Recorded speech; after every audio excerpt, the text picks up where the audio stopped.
Good morning and welcome back to Universal Studios Hollywood. And it's been about a week since the last time I was here, but if you couldn't tell from my shirt, I just went to Epic Universe and it was literally the craziest experience ever. More on this later, but let's jump straight into updates. So now looking at the future security terminals that they're gonna have at Universal to enter CityWalk, you can see that they're starting to dig straight into the ground. They've cleared up most of the asphalt. There is like a thicker layer of like, not dirt, but concrete underneath the asphalt, and that's what they're cutting through right now to dig lower and lower into it.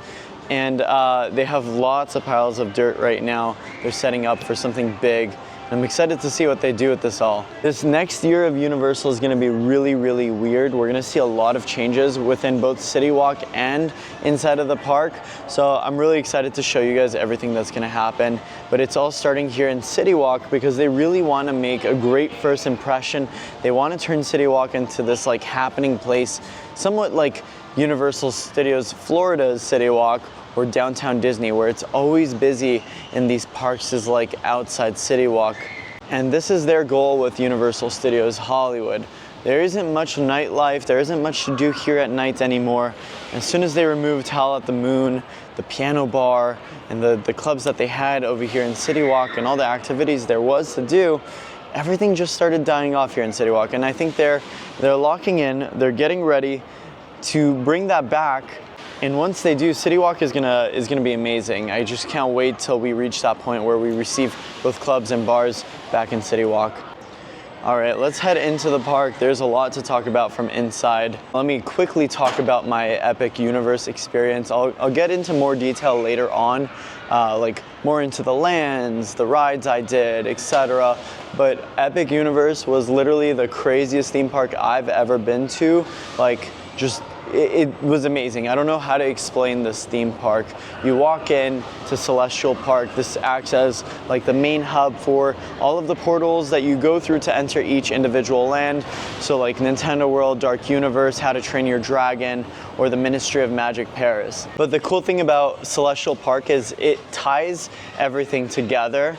So as you enter or approach each portal, you see that there are letters and wording above each portal, and I don't remember any at the top of my heart, but they're usually just movie quotes. The Celestial Park acts as this like main central hub where travelers just kind of spend their time. There's restaurants, there's different activities, and Celestial Hub has an Epic Universe theme song that plays every like maybe hour or so. They have these travelers that come out to sing the Epic Universe theme song, and these travelers have representation of each individual world, whether it be from Harry Potter to Dark Universe. Celestial Park was really, really impressive, and the one thing that it was lacking was trees. I think they just haven't added all the trees yet. I got to attend 2 months ahead of its opening. The park officially opens on May 22nd, so that's why they weren't allowing any like filming or pictures, just because the park isn't anywhere near complete quite yet.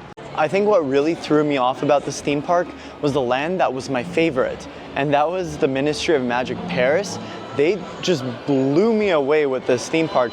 First of all, from inside of this world, you can't see anywhere outside of the theme park. So when you're in this world, you're fully immersed. And I think that was the main problem with the other worlds. You were kind of able to see outside of the world you were in. So if you're in like Super Nintendo World, you're able to see like a little bit of Dark Universe's castle, or you're able to, if you were in Berk, you were able to see like Starfall Racers. But yeah, so that was not even the most impressive factor of the Ministry of Magic land. It's the sheer scale of the land. Like, everything was massive. You looked like you were exactly in Paris, walking the streets of Paris.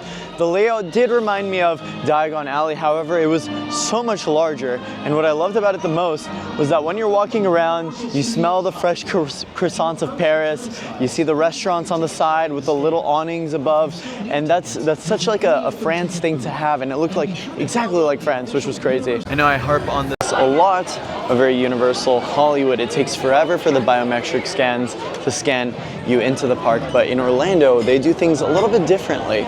So now to enter the park in the Universal Orlando parks, and especially Epic Universe, all you need is your face.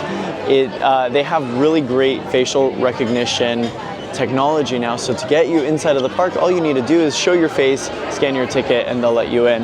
Or if you need to rent a locker, all you need to do is show your face and it'll open a locker for you. And this also applies for Express, so you don't need to take out your Express pass to scan yourself into an Express lane. All you need to do is show your face and you can walk straight in, which is insane. Another thing I loved about the Ministry of Magic was the Ministry of Magic ride. I didn't get to ride the ride because it's still not quite done yet, but the queue is 100% complete, so I got to walk the entire queue. And any concept art or any concept images that you see on Universal Orlando's website, that looks exactly like that in person. And it's just massive. Like, they built these ginormous sets to fully immerse you into the Ministry ride in the Ministry of Magic. I haven't seen Harry Potter. The Ministry of Magic, like, rooms? I don't know how to explain it, but it looks like you're straight into the movie. All right, we'll talk more about Epic Universe later. Now let's jump into Hollywood's updates because I haven't been here in such a long time. Hey, Beetlejuice! Back from Florida. I am. Do you recognize the shirt? Yeah, I see that, man. I want to get lucky. It's not fair, man. So I got to go to Epic Universe. Wow. And they didn't have a Beetlejuice ride. I was so disappointed. That was like, I think the thing that made me the most. It's working, baby really? steps, baby steps. You think that's the next one? Yeah, the next one. That's gonna obviously happen. It's Okay. gonna happen. All right. Oh no, they're getting me. Okay, All I right. gotta go. Beetlejuice, good seeing you. All right. Bye. Beetlejuice is literally the best in the park. And yeah, they should build a Beetlejuice ride in Epic Universe. I think it would work well as an expansion to Dark Universe, even though it's based on the Universal monsters. But you know what? We had a Beetlejuice show with the Universal monsters. It would only make sense. All right, look at Fast and Furious Supercharged. Lots of scaffolding has gone down since the last time I was here. So this is really, really nice to see. But they removed the scrim on the front half of the project, so let's take a look at that. Now, all I could say is, damn, this facade is huge, and it's so nice that we could actually like see it now. You can see that they made these windows take shape here, and they are like prefabricating these pieces of the facade. So I don't know if later today we'll be able to see the prefabrication that they've done. They have it on site. I don't know if it's still there or if they've already installed it, but you'll see later in this vlog that they prefabricated some of these pieces to be installed at a later date. I believe that the entrance of the ride is going to be right over here under these two window pieces. There is a border underneath this window, but there is an opening right below that. So I believe that could be the entrance for the ride. Maybe just a standard queue and an express queue. There might be single rider, you never know. But I don't think the attraction will open with Express. I think it'll only be for VIPs. And then maybe like a year later they'll add Express, similar to what they did with Super Nintendo World. And wow, the music is very, very loud today. Like I can hardly hear myself here. So it hardly rained last week, and surprisingly we don't have too much work done from the last time we were here. However, that prefabricated piece that I was talking about is located right over here. You could see that it's sitting there waiting to be installed somewhere on the facade. There aren't many empty slots on the facade, so I don't know where it might go. Maybe over here, I don't know. What would you call this? Like the garage. You could see that there's some light gray brickwork towards the bottom half over there. That looks good. It fits in pretty well, and I think through the entire mountain we'll just have some gravel on the ground, so it'll fit in with like the whole gray color scheme. I'm a little sad that they're going for this like brick and light gray theme for the entirety of the coaster. Like I was really expecting to have some like nice theming and make the entire park flow in well. I mean, everything is just all over the place. You have Potter right across the street from the ride. You have Paris to the left of it. You have Simpsons to the right of it. And everything is just all over the place. So I thought this would really help tie in everything together, and they didn't really use or take that opportunity. Looking closer to the brickwork, you could see that they did take time to age it and make it look all rustic. It looks good for what it is, but I wish they did take the time to make everything flow well. Maybe they have plans to remove Simpsons Land along with Paris to the right and left of it, so maybe in the future they'll consider making this fit in a little bit better. It just feels a little out of place, but it is nice to have a roller coaster in the theme park. Okay, if you're looking at the track here, you can see that we don't have a lot of new track since last time we were here, but they did add one additional piece. That's right over here, right behind this bush. It's nothing crazy quite yet, but if you look further into the project, you can see that they did add a lot more supports, and I think all those supports are basically done for the dive loop that's set up towards the back half of the project. So here's all the supports for that back half of the project. That dive loop, I mean, I know it looks small over the camera, but in person it's just like massive, especially if you're watching from, that's a hype tram, you can hear them screaming. If you're looking from the bottom half of the park and you're looking at this dive loop, it's huge. It's really, really big. Okay, so this is really cool. This was very unexpected, but they added like a little awning above the city snack shop, which is nice to see. And eventually they'll have some Star Trek themed foods and drinks right across the Star Trek experience, which they just added a sign for. They said that this area is featured at Universal Fan Fest nights. No context on it, but this is gonna be like a Star Trek walkthrough.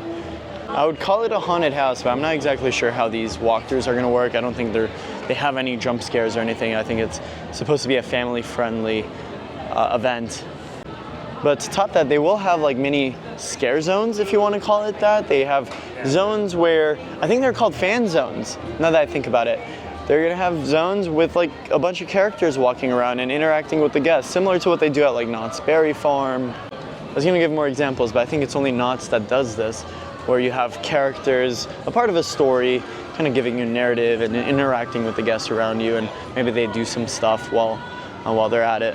So one of those fan zones are gonna be right over here, either here or like in the plaza. They haven't really said where. And that'll be for, I believe, One Piece. They'll have some pirates and heroes talking to you, maybe fighting. I'm not exactly sure what they're doing. I've never seen One Piece. And right across, they'll have Jujutsu Kaisen, which will be a show inside of the DreamWorks Theater, a stunt show. Action Horizons has part in this show, so that's exciting. We're gonna have a lot of action in this show. I don't know what they're gonna do with it, and the last time I did DreamWorks Theater a few days ago, there's nothing set up quite yet. So I'm gonna correct myself from earlier, because I remember saying I haven't seen all the Harry Potter movies. I've seen them all, I think. I've read all the books. I just don't remember anything, because I was in 4th grade while watching these movies and reading all these books. So I don't really remember everything, and I don't remember the Ministry of Magic scenes in the movies, so I didn't really recognize what I saw. So that was probably my bad, because I didn't watch the movies before going to Epic Universe. I should have done it, but I didn't really have enough time to watch the movies and stuff. I found out literally like 3 days in advance that I was even gonna go to Epic Universe, so. But walking into the Ministry of Magic was just like a full circle moment for me, because I think the very first like land I've ever seen built was the Wizarding World of Harry Potter Hogsmeade here in Hollywood. And then just walking into a completely new Harry Potter world in Florida was incredible. And it's just so much different than your average Harry Potter world. They have so many intricate details here, but in the Ministry of Magic Paris, oh my gosh, they just did an amazing job. It was so different than your average Harry Potter world. Another highlight of my experience at Epic Universe was riding Hiccup's Wing Gliders, I think that's what it was called, in the Isle of Berk. And this is a How to Train Your Dragon themed roller coaster.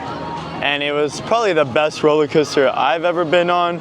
It used to be the Incredicoaster. That was probably my favorite roller coaster by far.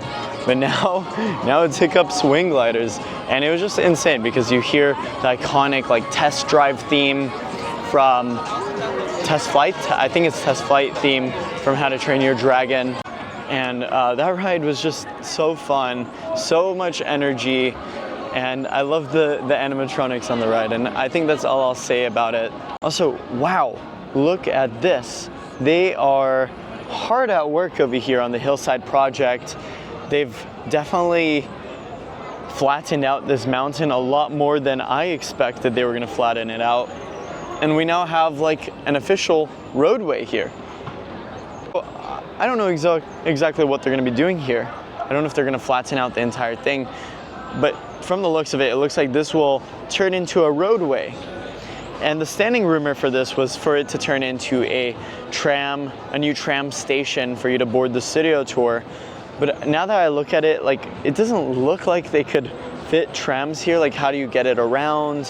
Where do you put the station? Where do you put the queue? because we have the escalators over there, and then obviously Jurassic World's building. So what's the point of adding a road here? I don't know. We don't know yet. So ultimately, we'll see what they do.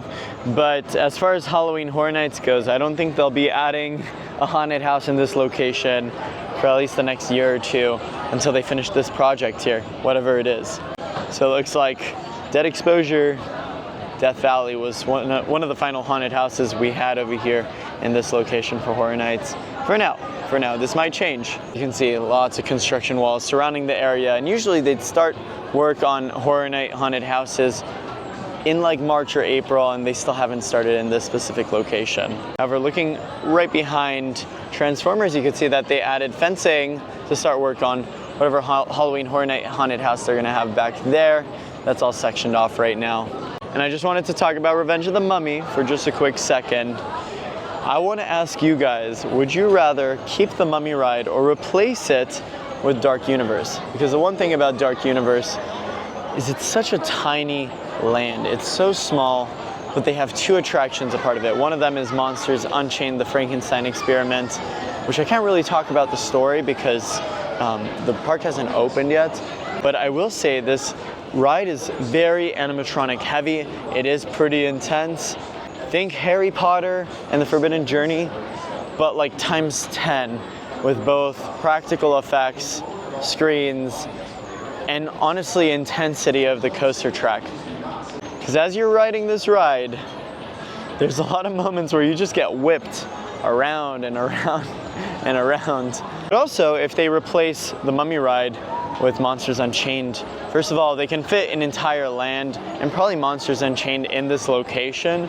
The Monsters Unchained building is probably like half of this building, to be real here. The roller coaster takes up a lot of space.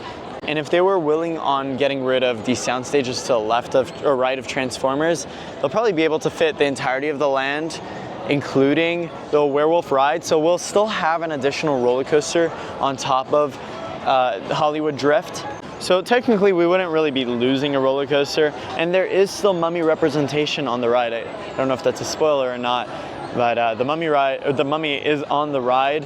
And I think what I loved about it most, this isn't really a spoiler, but I think they recasted the voice of Emotep from the original Mummy ride, because as you approach the Mummy scene on Monsters Unchained, you hear Emotep talking, and I'm like, oh, that's Emotep's voice from the Mummy ride.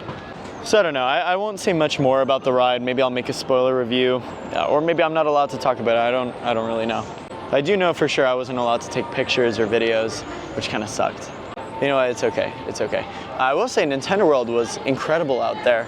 I don't really like Nintendo World here. Like I liked it for the time being, but it got old really, really quick. Especially with how things are wearing out inside of the land. There's cracks all over the floor, the paint is deteriorating. Not to mention, look at the mountains. They're just paneling, and it's just not that like immersive. But the one in Florida, it's almost identical to the one in Japan. But they did a really great job with the mountains. Everything looks pristine, not just because it's a new land, but they put higher quality paint and higher quality things all over the ground so it doesn't chip. And not to mention the portal walking into Nintendo World, it was awesome. I didn't get to do the portal because for whatever reason it was just blocked off. They had the gate closed at the entrance of the portal, but we were able to see like the LEDs and stuff and all the like CGI they did as you're walking up through the portal, because you have to go up an escalator, and it looked really cool. Ours in Hollywood looks pretty cool. I think ours in Hollywood is better than the one in Japan, but Epic Universe takes the cake because that portal was really, really cool. And throughout the park, they have these awesome portals and awesome LED portals. As you're walking through, I don't even know how they got LED panels like that, but it bends all around you as you walk through the portal, and it brings you into the land. And yeah, hopefully in the future, Universal Hollywood looks into expanding their park and including awesome attractions like the ones in Epic Universe. I wouldn't say clone them. I'm actually like very against cloning attractions, especially between Universal parks. Like there's no Universal park you could go to now without a Minion Mayhem ride. Literally every single Universal park has a Minion Mayhem ride. And every Universal park, almost every Universal park has a Mummy ride, which I'm okay with because it's not a direct clone. Each ride is very, very different from itself. And every Universal park you go to has Transformers the Ride 3D. Now, maybe not every Universal park, but a lot of them. And I feel like that takes away from rewritability. If you already have Transformers in Universal Studios Hollywood, why would you want to travel to Orlando if you already have Transformers there? Why would you want to travel to Orlando or Epic Universe if that's the only park that has Universal Monsters Unchained, if it already exists elsewhere in the world? You know, people would pick and choose for which park they want to go to, and I feel like that removes a bit of exclusivity to each park. Now there's Nintendo World in 3 different parks, and obviously all of them are different from each other for the most part. But why would you want to go on Mario Kart Bowser's Challenge when it's exactly the same in Epic Universe?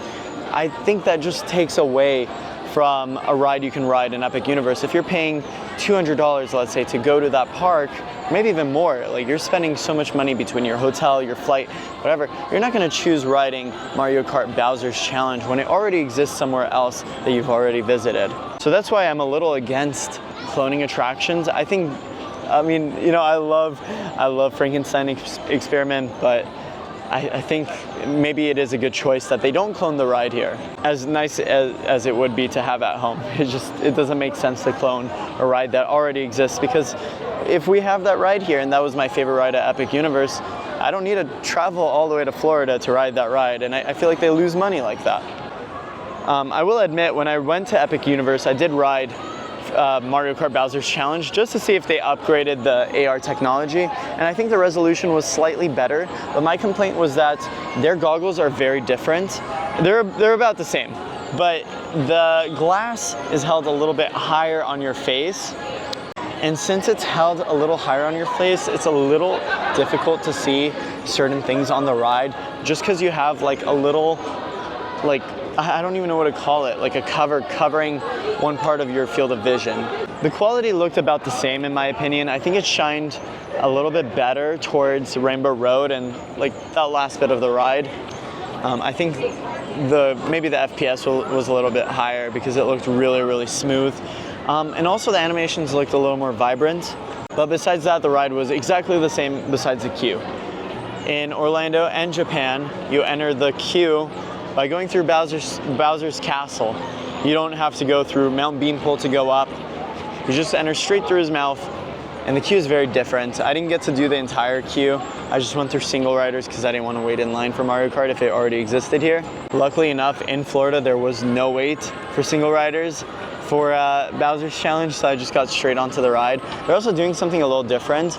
If you ever noticed on Bowser's Challenge where your AR isn't working, the ride operators that group you to be in that ride vehicle don't know that the AR isn't working. But in Orlando, they have these iPads while grouping you. It does slow down the boarding process just a little bit, but they know exactly which seats don't have AR available. So they'll put you in certain seats where you know guaranteed the AR will work and the technology will work. So I think that's really great. It does slow things down, but they're ensuring that everyone has the same experience, and I really appreciate that. Sorry, my camera is only facing like one point. I wish I had some B-roll to roll over this footage. I wasn't able to take any videos, but Yoshi was an interesting ride. The seats were almost exactly the same as Secret Life of Pets. Very restrictive lap bar. It wasn't very like fluffy friendly, if you know what I mean. The ride was all right. Like, you know, it's a people mover attraction. I liked it. It wasn't like the best thing ever though. I wouldn't care if we got it or didn't get it in Hollywood. I would prefer them to expand the park with something new opposed to Yoshi's. Okay guys, we're here with Aiden, and if you follow me on Instagram, you'll probably recognize Aiden. Aiden usually does like the Fast and Furious updates when I'm not in town.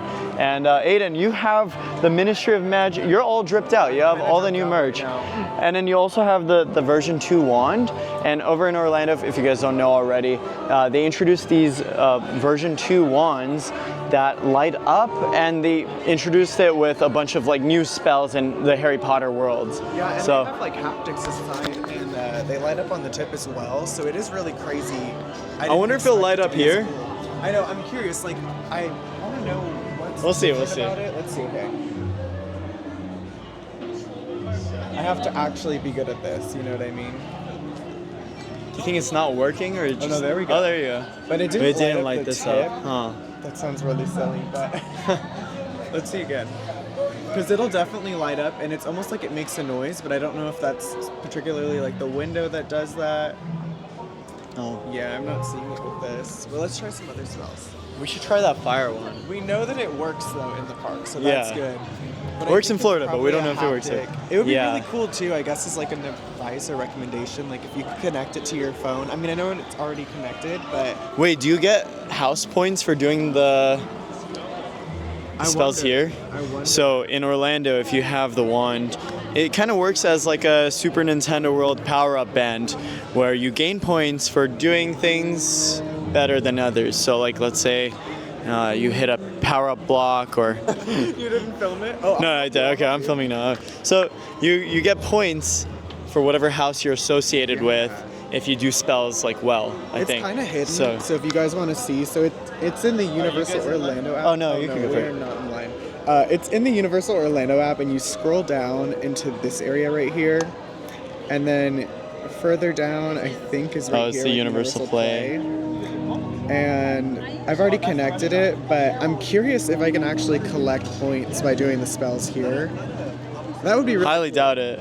I know, but one day we have to get this, especially in all the Yeah. parks. So we're gonna click. Actually, let's not. We're on click any of Hogsmeade, those. right? But are these? Oh shit! I mean, excuse me. Are these the? Okay, these are the points, and I'm Slytherin. So let's see. We can do the spells again. Okay. Let's do the fire. I think that. Okay. Would be really cool. All right, let's see if it works. Okay, so it worked. And then let's test it. Let's see if it looked- works in live.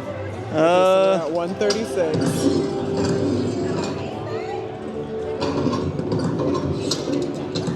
Okay. Let's see. We'll reset it. It was just at 134, right? Okay. 136, I think it was that. Let's see again. That was a really big flame too. Okay. Reload it. Huh. No. Okay, so it does not connect to the spells here, but it is still a very cool interactive wand. It still looks great. Is there a specific name for this wand, or is it just like a generic? I'm not really Thing. sure. I don't think they really have names. It's but not I a know there character are one, for- right? Definitely not.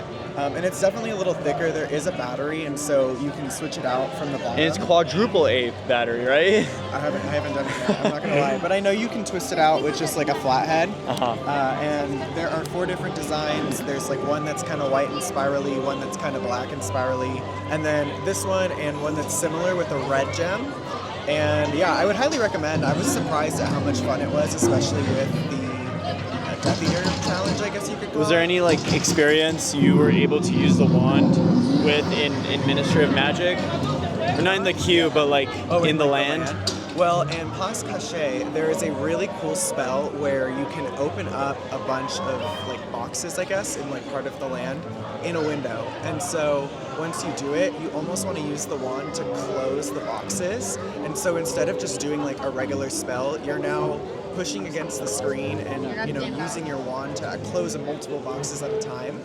And then you earn points for it, but at the end there's a surprise. I don't want to spoil it, but it is really cool. It's super interactive and different, and I don't know, I think it'll be a lot of fun for all the guests that go and see it in May. Look at the exterior of the Universal Cinema right now. I don't know what they're doing, but they just stripped out like that overhang that hung over. I don't even know what they had there. They just had like show times maybe. They didn't even have ticket distribution there. So they got rid of that, and it looks like they are doing like some major like groundwork right now. It extends from the front of the theater all the way back to the left side of Starbucks coffee. So that's crazy. All right, look straight ahead. iFly is gone completely. They got rid of the LED sign finally. Dang. So they started painting the Escapology sign, and they added a second one to the right of it. So I guess the facade will just be like black, dark? I don't know, what do you think? I guess it's just gonna be black. They really gotta add color here. I mean, I guess it does match in. Like a fire, like Yeah. thingy. Like I was like, I don't think it's that. It does tie in with like Toothsome right behind it, but then you have like a bright red for Wetzel Pretzel here, and then There's Cinnabon on the other side. I don't know if you saw this yet, but See that? Raider store is Crazy. closed. That's been here for a while. I know, but the Raiders aren't even in Los Angeles anymore, so it doesn't even make sense to have this now. It was kind of like overdue. Sorry, that was not English. I'm actually surprised it made it this far because it's been here for at least 15 years, right? More than that, probably. I was like, it's been here for It's been here for a minute, but they also added walls in Curious George parking structure, so we'll see that in a second. And here are those walls in Curious George parking structure. You can see that it took up some parking spots, but this is ultimately for, I mean, I guess the hotel? I don't know. Maybe they'll have another like security hub over here as well. So those who park in Curious George, they'll have to go through security through this side. I think that's actually a really good thought process with it because I was trying to think about how they were going to move forward with this parking structure. It is kind of a weird layout and it's really close to like where there's theoretical expansion. So, you know, it's also something that houses shipping docks and also houses, you know, the lines for HHN. So it'll be cool to see if they adapt and, you know, make this happen because Jurassic's good to go. We know that that's, you know, good to go, and same with Frankenstein, but this is the big. Curious George is it's in such an awkward spot, especially when they want to build a hotel and these security hubs. So I wonder what they do with this. We'll have to see. All right, that wraps up our update here at Universal Studios Hollywood. Fortunately, there wasn't much going on inside of the park for it to be a longer update today, but I really had a good time in the park and I hope you enjoyed as well. I'm JP, and how they say in the movies, that's a wrap. I'll see you guys in the next one.